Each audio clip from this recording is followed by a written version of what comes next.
جو آپ کسی نارسسسٹ پارٹنر کو ڈیل کرتے ہوئے استعمال کریں گے وہ ہے اچھا میں سمجھ گیا ہوں۔ اب نارسسسٹ پارٹنر کیا چاہتا ہے؟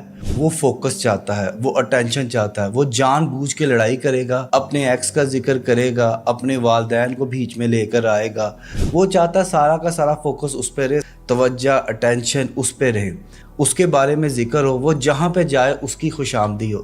جب آپ یہ بولیں گے نا کہ اچھا میں سمجھ سکتا ہوں، اس کا مقصد یہ ہے اس جملے کا کہ یہ ایک ایموشن لیس ہے، ڈیفینسو ہے، اس سے آپ ان کے جال میں پھنسنے سے بچ جاتے ہیں کیونکہ آپ نیوٹرل ہیں، ٹھیک ہے نا۔ آپ نے بات ہی ختم کر دی کیونکہ آپ نے کہا کہ یار میں سمجھتا ہوں۔ اس کا مطلب یہ ہے کہ ان کے پاس مزید بحث کرنے کا موقع نہیں آئے گا، کیونکہ جب آپ انہیں کلوئر دینے کی کوشش کریں گے، آپ انہیں بات سمجھانے کی کوشش کریں گے، وہ پھر ایک سے دوسری بات نکالیں گے اور آپ اپنا سارا فوکس، ساری توجہ ان پہ لگا دیں گے۔ لیکن جب آپ یہ جملہ استعمال کریں گے، ان کی سائیکولوجی سے ڈیل کریں گے، تو وہ تھوڑا حیران ہو جائے گا کیونکہ آپ نے ٹاپک ہی ختم کر دیا۔